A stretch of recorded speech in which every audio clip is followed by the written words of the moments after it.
Welcome to the Future of Medicine podcast. My name is Dr. Aaron Wenzel, and my hope is simple, that this show helps you along your journey to become the healthiest, strongest, and most vibrant version of you.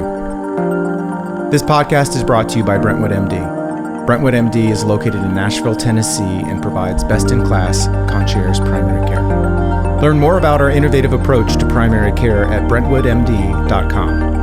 Now, let's explore the future of medicine. Hey everybody, welcome to this episode of the Future of Medicine podcast. I'm your host, Dr. Aaron Wenzel, joined as always by the lovely and talented Jennifer Justice. Hello, Doc. Hello. Welcome to the next episode. It is always a pleasure to do these, especially doing them with you. Thank you. This episode is called Perfectionism, how it fuels shame in high achievers and why it's essential to embrace imperfection in order to be healthy. It's a topic that in our world comes up early and often. This idea of achieving the ideal outcome in all things all the time. And it feels like the right thing to do. It feels like that should be a standard part of achievement. But what we end up finding is that perfection and perfectionism, although our current culture glamorizes it and really celebrates this notion, it's not real. Yeah. And I think at best it's fantasy. At worst it's delusion. And it's rooted, in my perspective, in this idea that we're actually in control of most things. And through my own personal experience with my family, on multiple occasions, I have learned, although I can convince myself I'm in control of most things, reality is I'm in control of very little. Right. And my wrestling coach used to say, attitude and effort, that's all you can control. And so you never got a hall pass on poor attitude or poor effort. Or your energy. I would add that one. Yeah, energy and effort could potentially be different spins on the same. Like, what are you bringing to the situation? Everything else is out of your control. You can do things and create patterns that decrease risk of outside influence, but it doesn't ever get to zero. Right. You can do everything right, and somebody could get distracted in oncoming traffic and come across and hit you. We put our lives in the hands of thousands of strangers every day coming to and from work. And it's really an interesting thing. And unless something scary like that happens, we can easily slide into our human brain, which says, I'm smart, I'm strategic, I'm thoughtful, and as long as I follow the path which I have determined to be my best path, the ideal outcome will happen. Yeah. And anyway, I just think it's important to kind of call out why it's a big deal. And I think the real big deal here is that it's an illusion. You actually are in control of far less than you think. And if for some reason your happiness or sense of fulfillment, satisfaction, purpose is tied to an outcome that you only in part control, it can be a very dangerous recipe and lead to a life that feels underwhelming. What are your thoughts on this as a topic?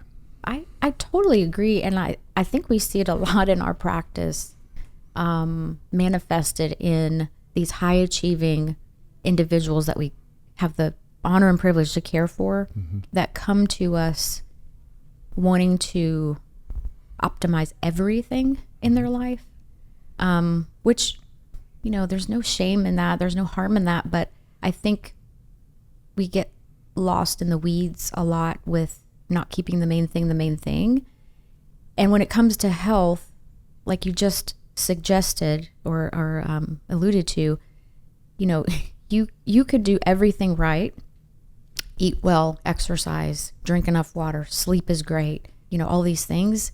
And we could still get a clearly heart test that comes back really bad. A blind spot. Right. So for us, it's really helping our members navigate that when that does happen, because I think they have a very strong will to have this perfectionism, especially with their health.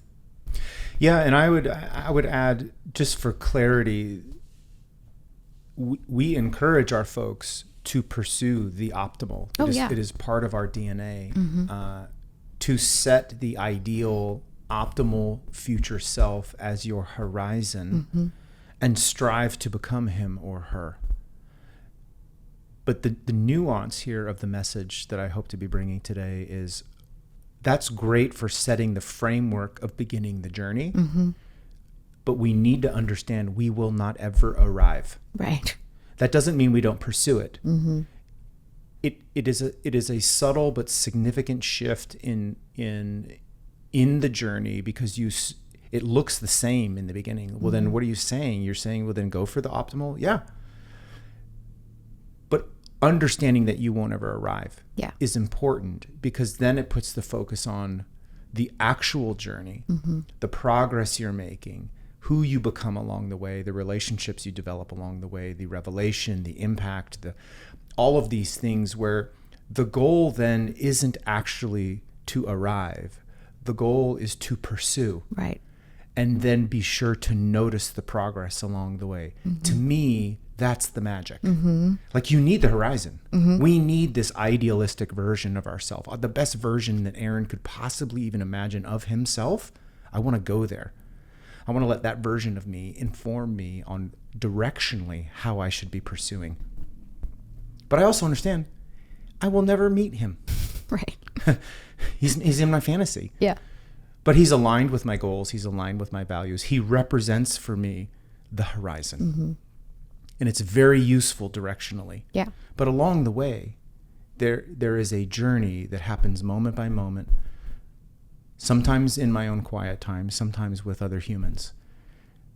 To be present then, to embrace the journey, embrace the challenges, and really this who I'm becoming as I pursue this idealistic, perfect, unachievable version of me. I just wanted to make that point. There's nothing wrong with pursuing better. Is there an experience in your life that you would feel comfortable sharing? I mean, I can think of a lot for myself, but like for you, is there something that you can remember being tied up in the outcome and somehow having a negative experience versus moving off the outcome, but more the journey? Oh yeah. I mean, I've talked about it a lot on the podcast, and I hope it's not repetitive here, but you know, my weight loss and fitness journey over the years has taken shape and has looked very different than it does now. And it's by all means not perfect. Yeah. But in the past it would be, you know, really focusing on which diet is best, you know, the next thing, you know, is it Weight Watchers? Is it, you know, some sort of program that I could follow? And then you get into the 30-day challenges and things like that. And, you know, I've really had to divorce myself from the number on the scale and tying that to my worth and my validity as a human being. That, as you've taught me, that's the gravitational pull on my body, which it's a very important number. But and I use it to make adjustments. But I don't use it as much to say Jen's a bad person. If it you don't goes use up. it anymore to inform you on aspects of your character. Right. Yeah. Or your worth. Yeah. Because that perfectionism creeps into that type of journey for me personally, where, you know, we were talking earlier, when it comes to fitness, getting really tied up in being perfect with my workout, you know, the perfect number of reps, the perfect time to increase weight, you know, am I strength training versus cardio? Is that perfect? All these things. And now it's kind of like, you know what, I'm going to show up and see what happens. And the process of showing up is the journey, right? It's not typically everything that happens in the gym is going to be perfect. It never will be. But that's not the goal anymore. The goal is just get there, see what happens. I don't have to follow a super strict scripted program to get results. So for me, finding joy in that journey has been a blessing. Yeah. Because it has freed me in a lot of ways of just the mental gymnastics of it all, of just, oh, everything has to line up. My macros have to be perfect. My, calories on my watch. I have to close my rings every day. Do I? I'm still going to get results if I kind of let some of that go. And as somebody who's sat kind of front row, it's been amazing to Thank watch you work it out. Mm-hmm. In your experience, as you reflect back, as we're sitting here even today, what would you say the biggest one or two or three lessons about your journey? What have you learned? I think the biggest thing is the difference between being consistent and being perfect. It's a subtle nuance, but there is a big difference. Mm-hmm. Consistency is showing up and doing the thing even when you don't want to. When before, if I wasn't perfect, I would just throw the whole thing to the wind and say, well, I didn't get my workout in today, so I'm done for the week. Or I didn't eat, my program said I should have, so I'm just going to cheat and have a cheat weekend, and I'll get back on track Monday. We hear a lot of that in the space. And so for me, it's like the 80-20 rule works better. Mm-hmm. And being more consistent over time and seeing the compounding effects of that versus holding myself to the perfection of the thing. And then if I'm not perfect, I just say, well, I just can't do it. I'm just going to give it up. In that former you, what do you think that was rooted in? What do you think Oh gosh. Do you think it was maybe an elegant way to look at something? If I can't be perfect, I'm going to do it if I can be perfect, but if I can't, I'm out. Yeah. I think it's fear of a lot of things, maybe fear of success and also fear of failure. Mm-hmm. Well, if I can't be perfect, then I'm a failure. So why even try? Or probably what do you think, a lot of that. If that was the story before, what do you think, if that was the narrative that you would tell yourself, what's the Jen narrative now around your fitness journey? What do you tell yourself? I remind myself of the reasons why I'm doing it, which are for me, being the healthiest version of myself that I can be. And my definition of health is very different now than it was back then. It's not to squeeze into the smaller jeans. It's not, that'd be nice, but sure. It's not to, vanity metrics matter. Yeah. It's really to build my infrastructure physically so that I'm healthy as I age, that I'm, my cardiovascular status is great. My cancer risk is down. Like I just have a much more mature way to look at it. Mm-hmm. And I feel like I'm worth it. I'm worth the work. And I don't know that I felt that way before. So to me now, it's like, you know what, I'm putting in the work that I'm worth, and I'm seeing the results, and it doesn't feel as hard as it did before. Wow. Yeah. It's great. It's beautiful. Mm-hmm. And just your ability to on the cuff talk about it too. Yeah. I hope it helps people that might struggle like I did. I'm certain. I still fall into old patterns, don't get me wrong, but I'm much more able to recover from those and just get back on track. I don't have a journey like that with that particular subject, but I immediately resonate with the emotional experience if I fill in the blank. Yeah. With whatever struggle it was, where perfectionism was holding me back. Mm-hmm. And I think that leads to kind of how we would wrap this up, which is, what are some action steps? As I talk about often in some of our episodes, audit for friction. Yep. I think step number 1 is to reflect, not with the intent to assign meaning or consequence, but just to be aware of, to notice. Is there an area in your life as you're listening to this where either by virtue of a lack of overall satisfaction or happiness or joy or sense of accomplishment, is there an area that continues to elude you? Could be fitness, could be, it could be anything. And you audit for that friction where I am and it's not where I want to be, and there seems to be a pattern in my life where I'm perpetually in this state of either dissatisfaction or pain or suffering or discontentment or potentially even resentment, anger, and really notice. I think that's the first step. Yeah. I think the second step, as I often have said, all progress begins with telling the truth. I think noticing doesn't require any sort of effort. Right. You can passively notice. Step 2 does require a little bit of energy, and that is to tell the truth, even if it's just to yourself. Lying to others is one thing, but lying to oneself is a whole nother thing. Yeah. And I would encourage people to notice and then to be able to be courageous enough to tell the truth. And I think in most instances, you probably need help. Yeah. Which requires another level of vulnerability, and ask for help. Yeah. The third step is to ask for help. And again, aligning with what we talk about often, which is like, find your team. Yeah.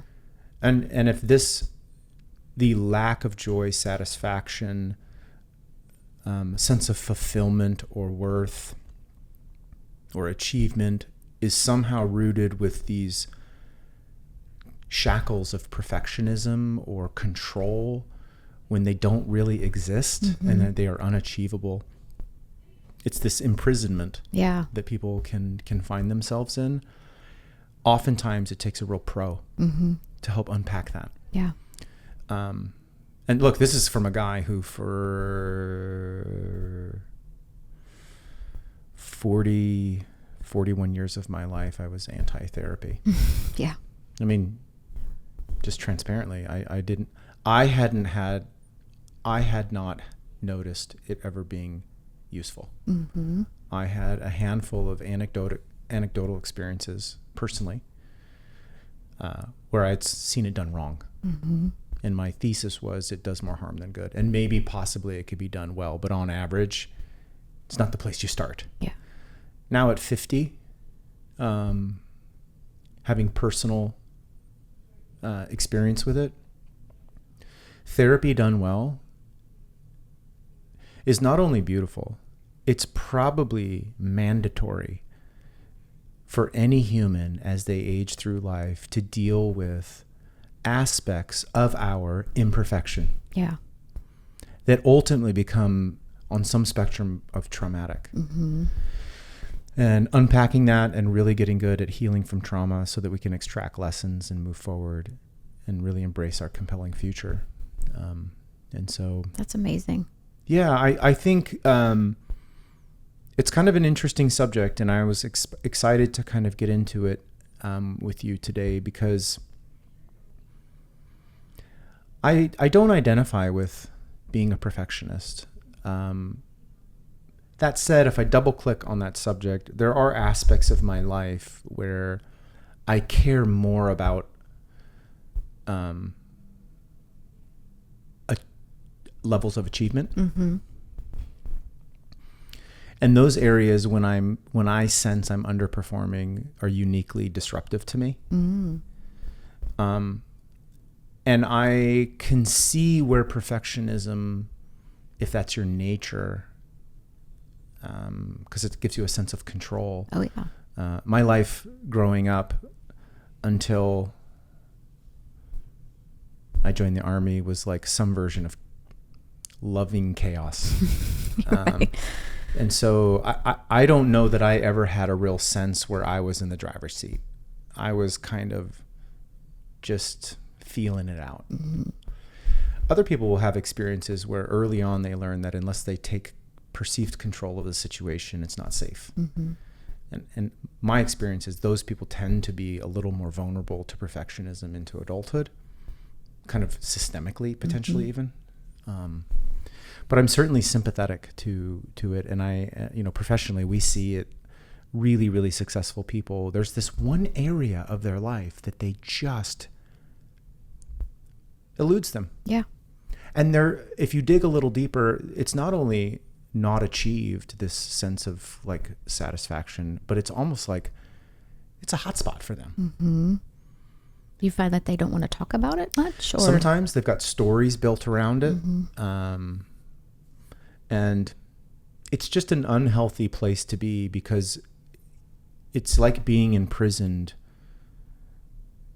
It's like the experience you crave is being held prison and hostage to an outcome that is unachievable. Mm-hmm. And there is no fix. And I heard someone say one time, like, to get breakthrough, things have to break. Oh, yeah. And this belief that we have total control for many people is the thing that has to break. Mm-hmm. But if you feel safe believing you're in control, it can be very scary, which is why oftentimes it's going to need some help, some real professional help. I hope this is useful for people. Mm-hmm. I hope somebody listening to this will reflect on their experience in their life and be curious if there are areas of friction where satisfaction, happiness, joy, fulfillment, purpose are kind of always missing. Mm-hmm.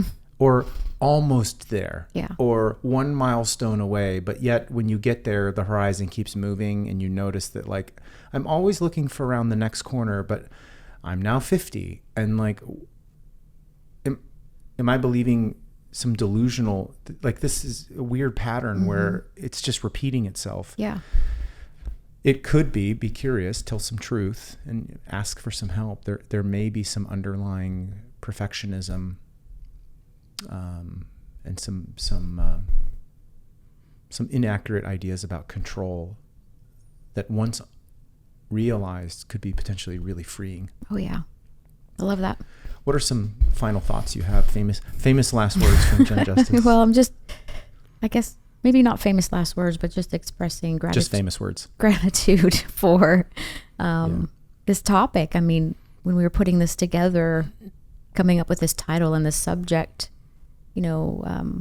we've done some updates lately on cancer and heart disease, and this is headier, but I really like it. It's hardier. Yeah, hardier. And and I think people are gonna get some really great tips from it. You touched on gratitude, and I'll leave listeners with this. Gratitude is the antidote for so many things. Mm-hmm. You can't be grateful and angry at the same time, right? Grateful and anxious. Anxious, okay. A human, we can't experience both of those things simultaneously. Yeah. Fascinating. And neuroscience proves that out. Mm-hmm. The challenge is when you're feeling anxious, the last thing on your mind is gratitude. It is a far superior technique to be anchored in gratitude perpetually. And what happens is anxiety has a harder time getting in. Mm-hmm. Quenching the fires of anxiety with gratitude, hard to pull off. Yeah. Once it's there. Yeah. It's far better to have fortified walls of deep, perpetual living in a state of gratefulness. Mm-hmm. Anxiety has a really hard time showing up and staying. It might show up, but it's fleeting. It doesn't stay. It doesn't have the firepower to match a heart and a mind that is living in a state of gratitude. So I would hope that for people. Me too. All right, Jen, always great. We'll talk to you next time. Thank you so much for your attention. It's the most valuable thing you could ever offer me, and I don't take it for granted. You can find out more about today's episode and all of the other resources we have at brentwoodmd.com. Be sure to check out all the other content we've created by searching Brentwood MD on LinkedIn, Facebook, YouTube, and Instagram. If our content has ever provided you with value, it would mean the absolute world to me if you subscribed to our show and left a review. This helps us ensure more people just like you can find our content so they can begin their journey of optimizing health. To learn more about the concierge services we provide our members, visit brentwoodmd.com. And now for the obligatory disclaimer. This podcast is for general information only and does not constitute the practice of medicine or the giving of medical advice, as no doctor-patient relationship has been formed. The content of this podcast is not intended to be a substitute for professional medical advice, diagnosis, or treatment. Users should seek the advice of their own medical professional providers.